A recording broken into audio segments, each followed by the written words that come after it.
Blood collection हम लोग कहाँ से कर सकते हैं? जहाँ ब्लड फ्लो होगा बॉडी में, वहाँ से कर सकते हैं, जहाँ से ब्लड फ्लो हो रहा है। तो ब्लड फ्लो कहाँ से होता है, कौन-सा उसका मीडियम है ब्लड फ्लो करने का? तो आर्टरीज़ है, वेन्स है और कैपिलरीज़ हैं, जैसा कि हम लोग सब जानते हैं। तो आर्टरीज़ से हम ब्लड कलेक्शन हम लोग कर सकते हैं। जैसे आर्टरी से कहाँ-कहाँ कर सकते हैं? रेडियल आर्टरी से किया जा सकता है, ब्रैकियल आर्टरी या ऑरिकुलर आर्टरी से भी किया जा सकता है, फीमोरल आर्टरी से भी ब्लड कलेक्शन किया जा सकता है। फिर है वेन्स। वेनस हम लोग ब्लड कलेक्शन कहाँ से करेंगे? हैंड में एंटीक्यूबिटल एरिया होता है, वहाँ पे फर्स्ट चॉइस जो है हम लोग मीडियल क्यूबिटल वेन को मानते हैं ब्लड कलेक्शन के लिए, उसके बाद सिफेलिक वेन और थर्ड चॉइस जो है बेसिलिक वेन को माना जाता है। फिर अगर ये साइट एप्रोप्रिएट ना हो, यानी कि हो सकता है इसमें कुछ इंजरी हो, इडमा हो या फिर आईवी लगा हो या फिर कोई बर्न हो या फिर और भी कोई इन्फेक्शन हो, तो इसको इसके अलावा हम लोग बैक साइड या पोस्टीरियर साइड ऑफ हैंड से भी ब्लड कलेक्शन कर सकते हैं या फिर लेटरल साइड या थंब साइड से भी रिस्ट के हम लोग ब्लड कलेक्शन कर सकते हैं। अब आर्टरीज और वेन्स तो हम लोग देख लिए, लेकिन हम लोग आइडेंटिफाई कैसे करेंगे कौन सा आर्टरी है और कौन सा वेन है? जैसा कि हम लोग जानते हैं आर्टरी क्या होता है, डीप होता है और वेन्स जो है ऊपर होते हैं, यानी कि प्रोट्रूडेड होते हैं। अगर हम लोग आर्टरीज की बात करें तो उनके अंदर जो है इंटरनल प्रेशर ज़्यादा होता है ब्लड फ्लो का, और हम लोग पल्सेशन वहाँ महसूस कर सकते हैं। क्यों? क्योंकि वहाँ पे जो उसका वॉल होता है आर्टरी का, वो हाई मस्कुलर वॉल होता है, यानी कि ज़्यादा थिक वॉल होता है और उसका डायमीटर कम होता है, इस कारण से पल्सेशन महसूस कर सकते हैं। लेकिन वेन्स की बात करें तो उसका डायमीटर जो है आपका डायमीटर जो है ज़्यादा होगा और उसका वॉल्स जो है थिनर होता है और उससे ब्लड का जो है फ्लो ज़्यादा होता है। इस कारण से वहाँ पे पल्सेशन जो है फ़ील नहीं कर सकते हैं। ये डिफरेंस हो गया, इस तरह से हम लोग आर्टरीज़ और वेन को आइडेंटिफ़ाई कर सकते हैं। अगर कैपिलरीज़ की हम लोग बात करें तो इन्फैंट में हम लोग इन्फैंट के हील से ब्लड कलेक्शन करते हैं, फिर मिडल या रिंग फिंगर से भी हम लोग ब्लड कलेक्शन कर सकते हैं, ईयर लोब से भी ब्लड कलेक्शन किया जा सकता है, ग्रेटर टो से भी ब्लड कलेक्शन किया जा सकता है, कैपिलरी ब्लड कलेक्शन और पामर एरिया से भी ब्लड कलेक्शन किया जा सकता है। इन्फेंट में हील से ही क्यों ब्लड कलेक्शन करते हैं? हम लोग फिंगर से क्यों नहीं कर सकते हैं? हील जो है जैसा हम लोग अपने बॉडी में देखें तो हील्स में जो है हील्स थोड़ा-सा ज़्यादा रफ होता है। अगर इन्फेंट का अगर फिंगर का बात किया जाए तो वो बहुत ही ज़्यादा सॉफ्ट होता है। इस कारण से उस एरिया को अवॉइड किया जाता है इन्फेंट में ब्लड कलेक्शन के लिए। मेथड्स ऑफ ब्लड कलेक्शन की अगर हम लोग बात करें तो ट्रेडिशनल मेथड्स तो हम लोग देखते ही आए हैं। आप कभी फ्लेबोटोमिस्ट के पास जाते होंगे जो ब्लड कलेक्ट करते हैं, तो वो ट्रेडिशनल मेथड यूज करते हैं। Traditional method in the sense कि निडल सिरिंज से टॉर्निक्यूट के माध्यम से वो ब्लड कलेक्शन करते हैं। लेकिन उसमें कॉम्प्लिकेशंस क्या आते हैं कि उसमें हो सकता है कभी कभी उनको वेन्स नहीं मिलते हैं या आर्टरीज आइडेंटिफाई नहीं हो पाती हैं, तो वेनुपंचर हो जाता है या फिर और भी कॉम्प्लिकेशंस आते हैं। तो उसको अवॉइड करने के लिए कुछ न्यू मेथड जो है डेवलप किए गए हैं जिससे कि ब्लड कलेक्शन किया जाता है। तो पहला क्या है? पहला जो है वेन फाइंडर। वेन फाइंडर एक मशीन है जो कि क्या करता है, एब्जॉर्प्शन स्पेक्ट्रोस्कोपी पे वर्क करता है और ये NIR नियर इंफ्रारेड रेडिएशन पे वर्क करता है, जिसका कि वेवलेंथ जो है 740 से लेकर के 760 nm तक होता है। और ये क्या होता है, ये जो है आपका, ये डीऑक्सीजनेटेड ब्लड को, जो वेनस ब्लड है, डीऑक्सीजनेटेड ब्लड जो है वो क्या करता है कि ये इस रेडिएशन को, यानी NIR 740 से लेकर के 760 nm तक का जो रेडिएशन है, उसको डीऑक्सीजनेटेड ब्लड जो है वो ऑलमोस्ट कंप्लीट एब्जॉर्ब कर लेता है, जिसके कारण से कि जो एब्जॉर्ब करेगा वो फिर रेडिएट भी करेगा, तो उस कारण से हम लोग को वेन्स जो है कंप्लीटली हम लोग देख सकते हैं और आसानी से उसमें ब्लड कलेक्शन किया जा सकता है। फिर दूसरा होता है रोबोटिक मेथड। तो रोबोटिक मेथड में क्या होता है, ये डायरेक्ट इसमें आपको डायरेक्ट रोबोट जो है क्या करता है, वो जो एक्चुअल वेन है या एक्चुअल आर्टरी है उसको सही तरीके से आइडेंटिफाई कर करके जो अप्रोप्रिएट तरीका है उस तरह से वो ब्लड कलेक्शन कर लेगा। अब हम लोग बात करेंगे arterial sites of blood collection. Arterial blood collection के साइट्स क्या क्या हैं उसको हम लोग देखेंगे कहाँ कहाँ पे वो साइट्स हैं। तो ब्रैकियल आर्टरी, ये आप देख रहे हैं हैंड का डायग्राम है और यहाँ पे ये जो है आपको ब्रैकियल आर्टरी दिख रहा है। उसके बाद फिर हम लोग जो है posterior auricular artery, auricular artery जो है इसका पोजीशन ये है, आप इस डायग्राम में देख सकते हैं। फिर जो है रेडियल आर्टरी, रेडियल आर्टरी को आप इस तरह देख सकते हैं। रेडियल आर्टरी जो है थंब के साइड में होता है, तो यहाँ पे आप लोग रेडियल आर्टरी को देख सकते हैं। और ये रहा अल्नर आर्टरी, लेकिन रेडियल आर्टरी से जनरली हम लोग ब्लड कलेक्ट करते हैं। फिर एक जो है ये फीमोरल आर्टरी, फीमोरल आर्टरी जो है आपका जो फीमर बोन होता है, इसी कारण से इसका फीमोरल आर्टरी नाम रखा गया है। और ये फीमोरल आर्टरी जो है आपके लिम्ब में पाया जाता है, यहाँ से भी हम लोग ब्लड कलेक्शन कर सकते हैं। अब हम लोग निडल की बात कर लेते हैं। तो निडल में 18 गेज का हो सकता है। 18 गेज के निडल का यूज हम लोग क्या करते हैं, ब्लड के ट्रांसफर करने में यूज होता है। 19 और 20 गेज का जो है एप्लीकेबल नहीं होता है ब्लड कलेक्शन में। फिर 21 गेज का हम लोग अगर बात करें तो ये 1 से 1.5 इंच का हो सकता है, और ये स्टैंडर्ड हम लोग निडल कंसीडर करते हैं वेनु पंचर के लिए, और जिसका कि नॉर्मल साइज ऑफ वेन हो उसके लिए हम लोग यूज करते हैं। फिर 22 गेज का जो है ये क्या होता है कि ओल्डर चिल्ड्रन में या फिर एडल्ट पेशेंट जिसका कि वेन्स स्मॉल हो, जिसका वेन जो है सही से नहीं पता चलता हो, उसमें हम लोग यूज कर सकते हैं। 22 गेज का ये 1 इंच का होता है। फिर बटरफ्लाई निडल ये 23 गेज का होता है, और ये मोस्ट कॉमन है, ये 0.5 इंच जो है का होता है। फिर इसमें हम लोग इसका हम लोग यूज कहाँ करते हैं, वेन्स ऑफ इन्फेंट का वेन्स जो है, या फिर चिल्ड्रन का, या फिर क्या कहते हैं हैंड ऑफ क्या कहते हैं अडल्ट्स के वेन्स में भी हम लोग यूज कर सकते हैं, जिसमें कि जिनका की वेन्स जो है प्रॉपर नहीं हम लोग को दिख रहा हो या नहीं पता चल रहा हो। फिर 25 गेज का जो है हम लोग निडल का यूज जनरली नहीं करते हैं, लेकिन इसका हम लोग कहाँ यूज कर सकते हैं, अगर कहीं स्कैल्प हुआ हो या फिर कोई इंजरी हुआ हो, तो वहाँ से हम लोग या अदर नियोनेट में जो है हम लोग 25 गेज का निडल का यूज करते हैं कभी कभी।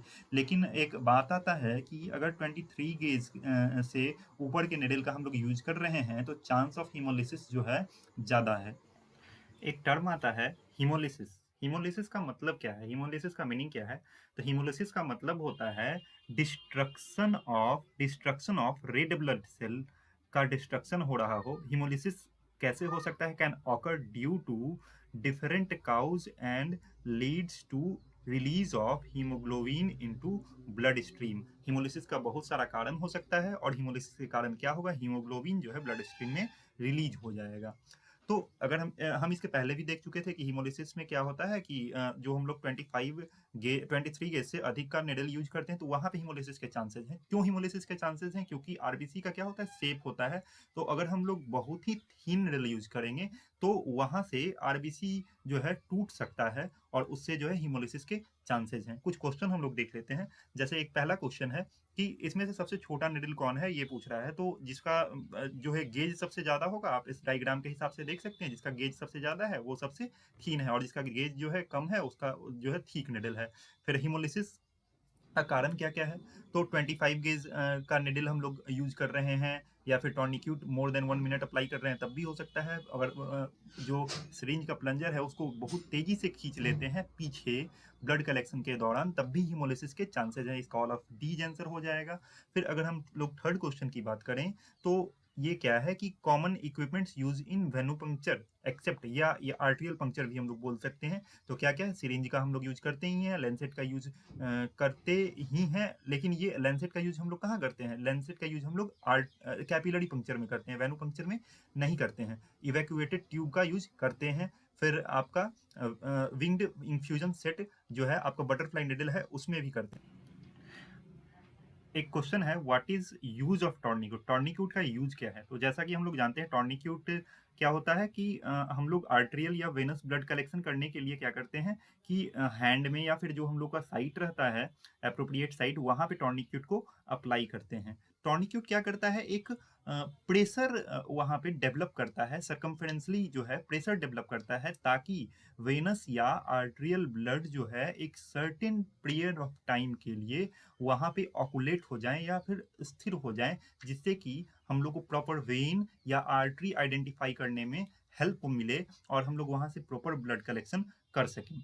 एक क्वेश्चन और आता है कि कितना टाइम तक हम लोग ये टॉर्निक्यूट अप्लाई करना सेफ है? तो जो WHO के नॉर्म्स हैं उसके हिसाब से 30 सेकंड से लेकर के 1 मिनट तक का हम लोग टाइम देते हैं, जिससे कि टॉर्निक्यूट अप्लाई कर सकते हैं। जिसमें कि फिर एक चीज़ और है, अगर हम लोग टॉर्निक्यूट 2 मिनट से ज़्यादा तक अप्लाई करें तब क्या हो सकता है? हाँ, तब क्या हो सकता है, आपको हीमो कंसंट्रेशन हो सकता है। अगर 2 मिनट से ज़्यादा वेनुपंक्चर साइट के पास जो है अगर टॉर्निक्यूट अप्लाई किया जाए तो हीमो कंसंट्रेशन हो सकता है, जो कि फॉल्स रिजल्ट एलिवेटेड इन जो क्या कर सकता है, false result elevated in glucose, potassium, protein based analytes या कोलेस्टेरॉल में दे सकता है। साइट सिलेक्शन मतलब क्या है कि हम लोग जब भी आर्टेरियल ब्लड कलेक्ट करेंगे तो उससे पहले हम लोग को साइट सिलेक्शन करना पड़ेगा। जनरली हम लोग आर्टेरियल ब्लड के लिए हम लोग रेडियल आर्टरी को चूज करते हैं ब्लड कलेक्शन के लिए। लेकिन सबसे पहले हमको वहाँ पे एक टेस्ट करना चाहिए। जब भी हम लोग आर्टेरियल ब्लड कलेक्शन कर रहे हैं रेडियल आर्टरी से, तो हम लोग को एक टेस्ट करना चाहिए, एलेंस टेस्ट जिसका नाम है। ये सिंपल सा टेस्ट है। उसको हम लोग कैसे कर सकते हैं, इसमें हम लोग कोलैटरल सर्कुलेशन प्रेजेंट है रेडियल आर्टरी और रेडियल आर्टरी और अल्नर आर्टरी के बीच में या नहीं, ये हम लोग देखते हैं। यहाँ पे आप देख सकते हैं ये पाल्मर आर्च है और यहाँ पे अल्नर आर्टरी है। तो ये पाल्मर आर्च और रेडियल आर्टरी के बीच में सर्कुलेशन चल रहा है सही तरीके से या नहीं, उसी को हम लोग एलेंस टेस्ट में देखते हैं। इसको करेंगे कैसे, हम लोग एक साथ जो है सबसे पहले पेशेंट को मुट्ठी बंद करने के लिए बोलेंगे और उसके बाद एक साथ रेडियल आर्टरी और अल्नर आर्टरी को एक साथ प्रेस करेंगे। उसके बाद फिर उसको रिलीज करने के लिए बोलेंगे हैंड को। उसके बाद फिर क्या करेंगे कि हम लोग फिर से उसका मुट्ठी बंद करवाएंगे और फिर बोलेंगे उसको हम लोग फिर क्या करेंगे कि जो अल्नर आर्टरी वाला साइट है उसको हम लोग छोड़ देंगे, रिलीज करेंगे। उसके बाद फिर क्या देखेंगे, जैसे ही वो अपना हाथ खोलेगा तो हाथ में क्या होगा कि ब्लड का फ्लो आपको दिखेगा, यानी कि रेडनेस टाइप का दिखेगा आपको पामल एरिया में। तो यहाँ पे पता चल रहा है कोलेटरल सर्कुलेशन प्रेजेंट है। इससे और हम लोग एक बार और क्या कर सकते हैं, यही प्रोसेस जो है हम लोग रेडियल आर्टरी में कर सकते हैं। यानी कि इस बार हम लोग पाल्मर जो आपका अल्नर आर्टरी है, अल्नर आर्टरी को जो है रिलीज करेंगे और रेडियल आर्टरी को अल्नर आर्टरी को रिलीज करेंगे और रेडियल आर्टरी को देखेंगे। तो ये आपको पता चल जाएगा कि कोलेटरल सर्कुलेशन प्रेजेंट है या नहीं। इस वीडियो में हम लोग देख सकते हैं कि आर्टेरियल ब्लड का कलेक्शन कैसे करते हैं, उस प्रोसेस को हम लोग देख सकते हैं। इसमें सबसे पहले क्या किया जा रहा है कि उस पर्टिकुलर एरिया के आर्टरी का पल्सेशन को हम लोग फील कर रहे हैं। पल्सेशन देखेंगे, हम लोग फील करेंगे पल्सेशन को। उसके बाद हम लोग क्या करेंगे, उस पर्टिकुलर एरिया को क्लीन करेंगे अल्कोहल, आइसोप्रोपाइल अल्कोहल से। उसके बाद फिर हम लोग ब्लड का कलेक्शन करते हैं। और ब्लड कलेक्शन करते टाइम में हम लोग को एंगल का ध्यान रखना है। यहाँ पे आपको 30 से लेकर के 45 डिग्री तक का एंगल बनाना पड़ सकता है। एक टर्म आता है arterial blood collection. Arterial blood collection हम लोग कर कहाँ से सकते हैं, तो साइट ऑफ कलेक्शन जो है आपका रेडियल आर्टरी है। फिर अदर साइट्स जो है जैसे कि ब्रैकियल आर्टरी और फीमोरल आर्टरी। लेकिन यहाँ पे क्या होता है, high risk of neurovascular injury का होता है, तो इस साइट को अवॉइड करते हैं। या हम लोग कहाँ से कर सकते हैं, हॉस्पिटलाइज पेशेंट है तो वहाँ पे अगर उसको कैथेटर लगा हुआ है तो वहाँ से भी आर्टरीज का हम लोग ब्लड कलेक्शन कर सकते हैं। लेकिन हम लोग को एक बात ध्यान देना पड़ेगा आर्टेरियल ब्लड कलेक्शन से पहले, कि जो हम लोग निडल या सिरिंज यूज कर रहे हैं, सिरिंज जो यूज कर रहे हैं वो प्री हिपेरेनाइज्ड रहना चाहिए, क्योंकि आर्टेरियल ब्लड जो है जल्दी क्लॉट कर जाता है। इस कारण से ये प्री हिपेरेनाइज्ड सिरिंज का हम लोग यूज करते हैं। प्री हिपेरेनाइज्ड सिरिंज जो है आपको पहले से भी मार्केट से अवेलेबल हो सकता है, या फिर आप खुद से बना सकते हैं। खुद से कैसे करेंगे कि ये हम लोग सिरिंज को क्या करेंगे, हम लोग वहाँ उसमें ब्लड कलेक्शन से पहले उसमें हिपेरिन को सबसे पहले खींच लेंगे, उसमें सक सक कर लेंगे उसको, हिपेरिन को, और उसके बाद फिर हिपेरिन को रिलीज कर देंगे। हिपेरिन लिक्विड फॉर्म में होता है, तो उससे क्या होगा कि एक लेयर बन जाएगा, जो सिरिंज के वाल है उस पर एक लेयर बन जाएगा, जो कि सफिशियंट होता है ब्लड के क्लॉट कराने के लिए। हम लोग आर्टेरियल ब्लड कलेक्शन की बात कर रहे थे, तो आर्टेरियल ब्लड कलेक्शन में हम लोग क्या करेंगे कि साइट को सबसे पहले हम लोग आइडेंटिफाई कर लेंगे। उसके बाद क्या करेंगे, उस साइट को 70% आइसोप्रोपाइल अल्कोहल से क्लीन कर लेंगे। उसके बाद आर्टेरियल पंक्चर करेंगे। आर्टेरियल पंक्चर में अगर रेडियल आर्टरी है तो वहाँ पे हम लोग 30 से 45 डिग्री का एंगल बनाएंगे। स्पेसिमेन कलेक्शन करने के लिए। रेडियल आर्टरी की हम लोग बात कर चुके हैं, अब हम लोग ब्रैकियल या फीमोरल आर्टरी की बात करेंगे। तो ब्रैकियल या फीमोरल आर्टरी में भी वही चीज़ करेंगे, सबसे पहले हम लोग को पल्स लोकेट करना पड़ेगा, पल्स पल्स को हम लोग महसूस करेंगे और उसके बाद क्या करेंगे, उस लोकलाइज्ड एरिया को 70% आइसोप्रोपाइल अल्कोहल से क्लीन करेंगे। उसके बाद एक बार फिर से हम लोग पल्स को लोकेट करेंगे, उसके बाद फिर क्या करेंगे कि सिरिंज को पंक्चर साइट पे होल्ड करेंगे और उसके बाद अगर ब्रैकियल आर्टरी है तो 45 से 90 डिग्री तक का एंगल बनाएंगे, और वही अगर फीमोरल आर्टरी है तो ये 90 डिग्री तक का एंगल बन सकता है क्योंकि ये ज़्यादा डीप होता है। उसके बाद स्पेसिमेन को हम लोग क्या करेंगे, कलेक्ट कर लेंगे और निडल को विड्रॉ कर लेंगे, निडल को निकाल लेंगे। उसके बाद फिर क्या करेंगे कि ब्रैकियल साइट अगर है तो ब्रैकियल साइट पे 5 मिनट तक का डायरेक्ट प्रेशर अप्लाई करेंगे कॉटन गेज और आपका अल्कोहल के थ्रू, और अगर फीमोरल साइट है तो वहाँ पे 10 मिनट का डायरेक्ट प्रेशर को हम लोग अप्लाई करेंगे। और जो हम लोग सैंपल कलेक्ट किए हैं उसमें क्या है, अगर बबल आ रहा है तो बबल को एक्सपेल कर देंगे, और उसके बाद ये सैंपल अगर हिपेरानाइज्ड सिरिंज में हम लोग नहीं लिए हैं तो उसको हिपेरानाइज्ड सिरिंज में मिक्स कर लेंगे, हिपेरानाइज्ड ट्यूब में मिक्स कर लेंगे। उसके बाद फिर एक और पॉइंट है कि निडल हम लोग कौन कौन सा यूज करते हैं, तो जनरली हम लोग 20 गेज, 23 गेज और 25 गेज का यूज करते हैं। 22 गेज का भी यूज किया जाता है जनरली, ब्रैकियल या फीमोरल आर्टरी में हम लोग 22 गेज का निडल यूज कर सकते हैं, और 23 गेज का जो है आपका रेडियल आर्टरी में निडल का यूज किया जाता है। एक और यहाँ पे क्वेश्चन है कि हम लोग जैसे वेनस ब्लड कलेक्शन करते हैं तो 15 से 30 डिग्री का एंगल बनाते हैं, लेकिन आर्टेरियल ब्लड कलेक्शन करते हैं तो 45 से 90 डिग्री का एंगल क्यों बनाते हैं? क्योंकि वेन्स जो होता है वो प्रोट्रूडेड होता है, ऊपर होता है, लेकिन आर्टरीज क्या होती हैं वो डीप होती हैं। इस कारण से इस तरह का हम लोग करते हैं। रिस्क ऑफ हिमोलिसिस का हम लोग बात कर रहे हैं, तो रिस्क ऑफ हिमोलिसिस में क्या हो रहा है, क्या क्या क्या हो सकता है कि अगर 23 गेज के अंडर का हम लोग निडल यूज कर रहे हैं या 23 गेज का यूज कर रहे हैं तो भी हिमोलिसिस का चांस है। फिर अगर सिरिंज के प्लंजर को हम लोग बहुत फोर्सली अगर ब्लड ट्रांसफर के दौरान जो है उसको बहुत फोर्सली अगर प्रेस कर रहे हैं तो शियर फोर्स के से क्या होगा कि आरबीसी टूट सकता है और हिमोलिसिस हो सकता है। फिर अगर इंट्रावेनस या सेंट्रल लाइन से अगर स्पेसिमेन ड्रॉ किया गया है तब भी हिमोलिसिस के चांसेस होते हैं। और फिर अगर एंटी कोगुलेंट जो है उसका मिक्सचर 1:9 से अगर ज़्यादा हो तो भी हिमोलिसिस के चांसेस हैं। फिर और क्या है कि अगर इनएप्रोप्रिएट मैनर में एंटी कोगुलेंट अगर यूज किया गया है और रीयूज ट्यूब का यूज किया जा रहा है तब भी हिमोलिसिस का चांस हो सकता है। फिर एक और पॉइंट है कि अगर हम लोग ट्यूब को विगरसली मिक्स करें तब भी हिमोलिसिस का चांस है। इसी चलते ट्यूब को प्रॉपर तरीके से रखा जाता है और उसको अच्छे तरीके से लैब में पहुंचाया जाता है टेस्टिंग के लिए। फिर अगर अल्कोहल या डिसइंफेक्टेंट को प्रॉपर तरीके से ड्राई ना होने दिया जाए, उसके पहले ही ब्लड कलेक्ट कर लिया जाए तो वहाँ पे भी हिमोलिसिस के चांसेस बनते हैं।